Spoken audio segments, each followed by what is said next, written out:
thanks for watching. Now, I want to talk about in this video, the hip-hop music industry, or the entertainment industry, as a whole. Now, I talked about before how I used to be in the industry, how I work with major labels, and I really was pushing hard to move up in the entertainment industry. I was an A&R, I represented a lot of people, I managed a lot of artists, and worked with a lot of people who was trying to dedicate their life to an entertainment career. A lot of people invest a lot of money, into their careers, the ones who are really serious and actually have a chance or have the kind of fan base at shows and what have you.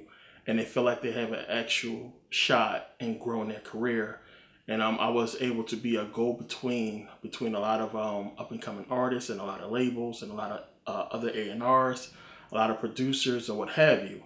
So, this was my passion for years until, I really started to understand the business and what the industry was about, and, the downfall of the Black community because of it. So in pulling a lot of resources and doing a lot of research and digging and just, all the research I did up until that point, I was beginning to understand that, it was all intertwined. Everything went together. So, once I realized that and I really started looking at the industry, I came to the conclusion that, the whole thing is a setup, and it's a setup for a reason. Now, a lot of people want to get into the music industry because they feel like they don't have a choice. They either been arrested or they feel like, it's the easiest route they have to becoming successful, to doing something major in their life. A lot of people like the glitz and the glamour, the fame and everything like that, the fortune, the money, the girls, or what have you. And that attracts a lot of people, to hip hop, to the entertainment industry, but especially for Black people in the Black community. When you live in a situation that seems so hopeless, you praying to this God and it seems like nothing is working for you, and you have a criminal record, or, it seems impossible for you to reach the goals that you see, upper class or middle class or, white America reach, the American dream, so to speak. So a lot of people turn, to hip hop music, they turn to the entertainment industry as their way out. A lot of people see it as their only way out, and they don't really understand what it really entails. They don't really understand what it really takes to be that few, that one, to actually get the chance to become major. Now, to tell you from a standpoint of a person who's actually been there and sat at those tables and sat across from record label lawyers and executives or what have you, and sat in a lot of conversations about people talking about, artists up and coming and what it takes for artists to come into the game. Especially now, since labels are not doing, artist development anymore because of, the success of the internet, social media. Artists have the ability now to basically promote themselves and do the work that an A&R and artist development team would usually have to do to get an artist to the status of being ready to enter into the entertainment industry. And now, you just got press, press kit, good press kit, got good social media and everything, then you can build a buzz or you can generate a fan base to reach a certain point. The problem is what a lot of people don't realize. All these rappers out here that's making mixtapes and trying to sell they demo and everything like that. A lot of people don't understand that is not the way. Promotion, getting up your fan base is the way. And the thing is, when you get to a certain point, it takes money. It takes a lot of money. And this is the difference between the people who get in and the people who don't. They have the money to invest in themselves and to grease the palms of the people, the radio stations, the producers that can get you in front of these executives and A&Rs and the right people to get you the deal, get you in front of people. And the thing is, if you don't have the fan base and the buzz of a person who is almost, in the industry, you got to look like you already made it to actually get a deal now, then you're not really going to go nowhere. If you don't have 30 to 50 grand to invest in yourself to, get to that next point, then you're going to get passed by. And if you do sit at that table with less than that, with less than, 500,000 views on YouTube and hundreds of thousands of subscribers and everything like that, really good press. If you make it to that point with just money and you don't have the backup, the good press kit and the fan base and, sales to back that up, then, the labels will just tell you, "Oh, we never heard of you. You don't have enough," and they'll send you on your way. And all that money you spent to get up to that point, it's just gone. So a lot of people take the independent road and try to enter into the music industry that way. And basically it's the same route, except for you kind of sort of looking for a distribution deal instead of, signing with a major. You really want to do all the work on your own. You don't want no kind of crazy management or no image management and everything like that. An independent artist is, the best way to go if you have the money and the people to back you up with that whole process. But my point in this video is for people to understand what all of this really entails and what goes along with you trying to enter into this industry. And this is the problem with a lot of people don't realize the true purpose of it. And I talked about before in previous videos about generational wealth and what it takes for a family to become successful and to get their family to a status of successful or, a status of wealth. It's generational wealth. It's wealth that is started, with the family and then passed down, generation to generation because of the success of the mother and father first, and them passing it down to the children. So again, if you understand racism, white supremacy, and you want to stop the black man from equaling you or surpassing you in wealth and success, then things must be done to hinder him. And to me, and it's obviously clear that hip hop was one of the things that was created to hinder us. The whole culture of it is so detrimental.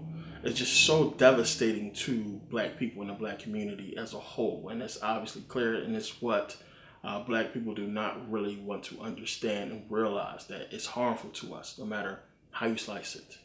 So if that's your goal and you wanted to destroy a community, you try it with drugs, and then everybody got hip to drugs. The whole drug game, everybody understand it's a big risk, and you're destroying your people at the same time. So when a lot of people start really getting serious because of the drug epidemic, because they was left in a lot of impoverished situations, I'm a product of that, coming from a drug addicted mother and a family that was displaced because of drug addiction. That is what pushed me to be successful today. So a lot of people took that route. So they had to give us the next drug, which was hip hop. And again, when you look at the culture, and it's surrounded by everything that you could want in life, money, cars, girls, or what have you, this is what's enticing black men and black women to go towards this field instead of being, scientists and, astronomers or what have you. A lot of people are gravitating more towards the entertainment industry because they feel like it's their only way out. That is the only way they're going to be successful. Either you go and be a sports star, which is, slim to no odds, and you have a choice to be, an entertainer, or what have you, something in the entertainment industry. It just seems more likely because this is what they're pushing out to us. This is what we're seeing. So when you look around at TV, you're not seeing so much black doctors. We're not getting the kind of publicity, from black lawyers, doctors, and scientists, or what have you, showing black people in the black community that you can earn a living and make good money doing this instead of being a rapper. So we are bombarded with the entertainment industry, with the hip hop culture, and this is what more people are pushing towards, because if you want that kind of wealth and success in life, it seems like the only way you're going to get that kind of money is either hitting the lottery or getting into the entertainment industry. And this is what's holding back a lot of black people. Now, the whole trap to that is that, people are pursuing the entertainment career, pursuing that. And while you're trying to put all your attention and everything into being a rapper or what have you, getting your demo out, promoting yourself and everything like that, what you are not doing, in most cases, what a lot of black people is not doing, is not pursuing that college education. And it's hard to get a person that has skills in music to detach from that, because people, that all the musicians that I know, it's their dream, it's their goal. Everything is about getting signed, making it, and they really, revolve their life around that. And the thing is with hip hop, that one of the traps of it is, if you rapping about cars and girls and how you get money and how you got this block and this and that, you can't be seen working in Burger King. You can't be seen working in McDonald's or Walmart, what have you. So you trying to promote yourself and be out there and be this big rapper, you can't be at a regular 9-to-5 job talking the stuff you talk about in hip hop, because then people are going to call you a fraud. So what a lot of people do is they try to live that life that they speak of and sell drugs and do the bad things that the music speaks of to try to be authentic to it. And at the same time, they don't understand that it causes their downfall. And this is one of the traps that is attached with people pursuing that. And, I think Bobby Shmurda, in his case, and, all his friends and everything that happened with that is a big example, because Bobby was really living that life.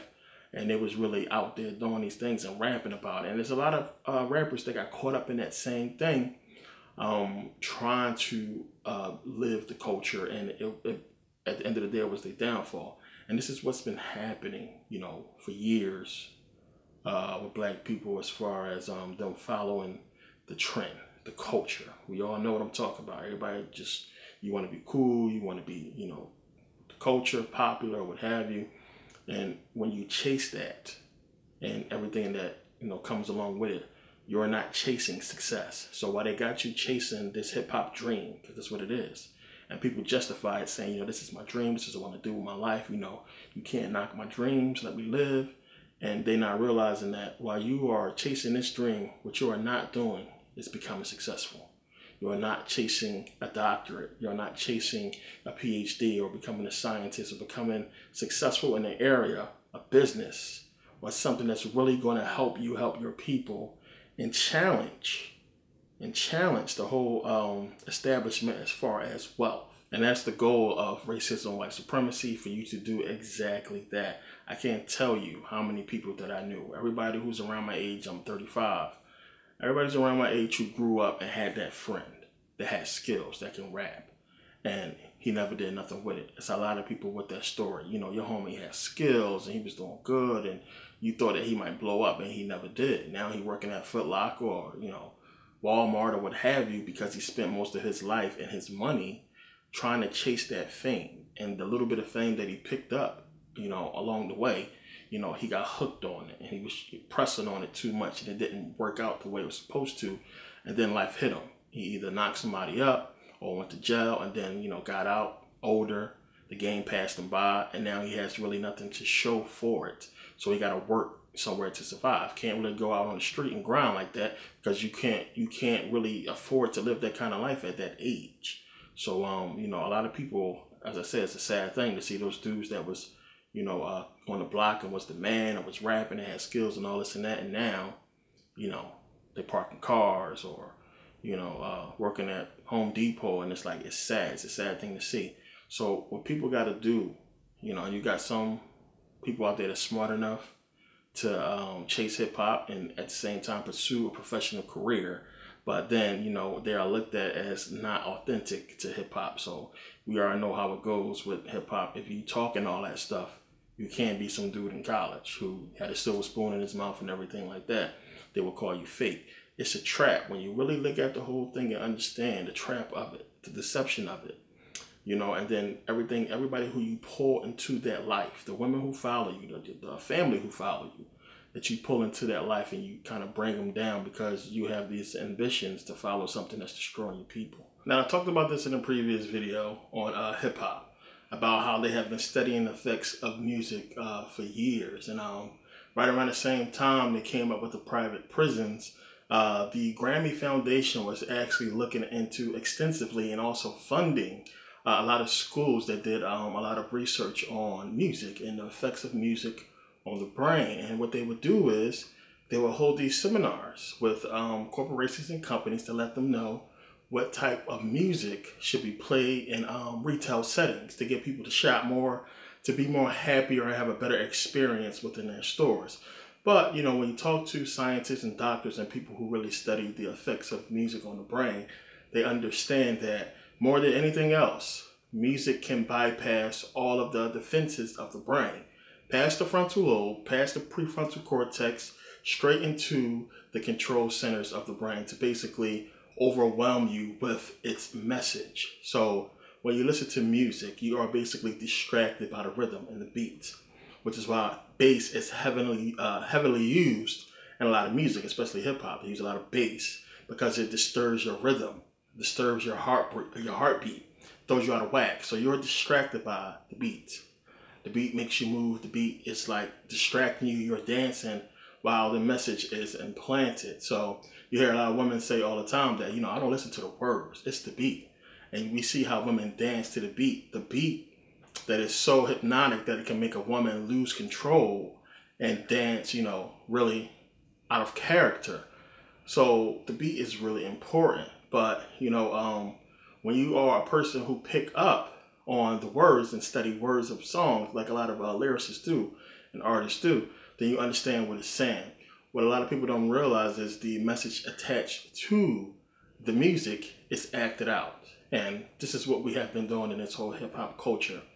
Just pay attention. And this is what people don't want to admit to. That if we go back from the beginning of hip-hop and listen to all the lingo, all the lyrics and words and everything that has been put out to us in the Black community, we are using those words today.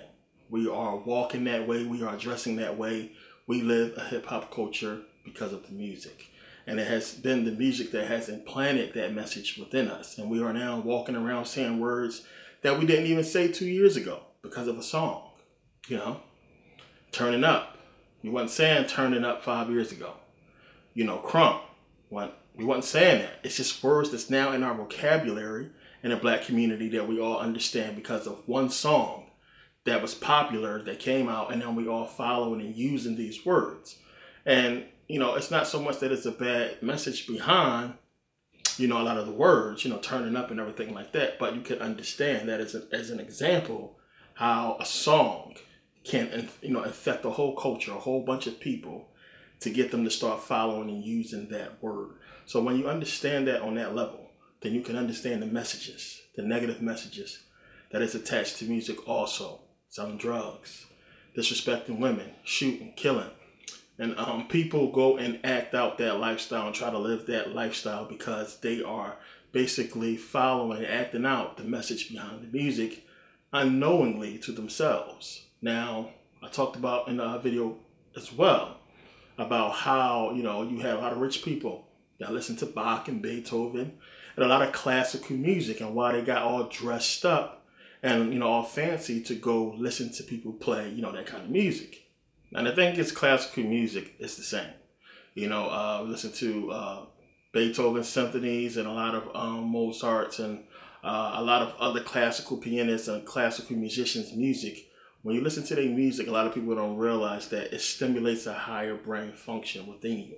So classical music is associated with wealth and refinement because it stimulates a higher brain function. It actually causes you to become smarter. And, people who speak tonal language really take in music a lot more, a lot better than people who don't speak a tonal language. So their brain is basically already set to the rhythm of music. So, again, these researchers came up with the conclusion that, music is basically a language. So, certain music can do certain things to the brain and program the brain, just like words can. So again, when you're trying to learn something as a child or even as an adult, a word has to be given to you to associate that specific thing, with that word. So for instance, like a cup or a glass, that word glass, you automatically hear that tone and you associate that tone with the glass. And I spoke about how this is how dogs, our animals understand us. It's the tones. They don't understand English. They understand the tone that's attached to the word that you're saying. And they can relate that tone to something, in particular, like a bark or food or what have you. They understand the tone, and our brain works in the same way. So if you speak a tonal language, Thai or, Spanish or Cantonese, Vietnamese, all these tonal languages that's out there, it's really, really easy for you to take in this music. And when you don't have the kind of protection to basically decipher this music, then it's just going to really affect you. And as I said, it's really no defense that you can really have for music except for being conscious of its effect. So the thing is, when you have people listening to Bach and Beethoven and everything like that, classical music, they go on and have a life of wealth, sophistication, class. And, you know, you have people listening to hardcore gangster rap hip hop. They go on to have a life of violence and, poverty or what have you. It's two associations, with these two types of music. And we all understand that. So a lot of people can say, oh, well, I'm fine and I'm okay. I listened to hip hop my whole life. It didn't affect you in that way. That's a unique experience to you. But when you look at the black community as a whole, we can see the effect that this music has had on us. And when you look at the white community as a whole and look at the generations that grew up listening to classical music, you're working for most of these people. So that should tell you something right there. So it goes back again to what I spoke about earlier about generational wealth. Again, if you are racist white supremacy and you want to affect a community of people, this is how you do it. You got to understand, we march, Black Lives Matter, and, we don't have equality, and it's racism everywhere. And, black people, we protest and we bitch about a whole bunch of shit, and not wrongfully in the right, but we complain about how there's a bunch of roadblocks in our way. That, the government and the so-called white man is keeping us down. We bitch and complain about this stuff so much. Then we turn to hip-hop, who is owned by white people. It's owned by people who want to oppress you. It's owned by people who don't want to give you a dime. They want to take away from you. And the money they do give, they only give to you to oppress you. And you think it's something that's a gift when it's not. There's something attached to it. But the people who actually run the hip-hop industry are the same people who are oppressing you, the same people who own the lobbyists that are paying these politicians to not give you anything.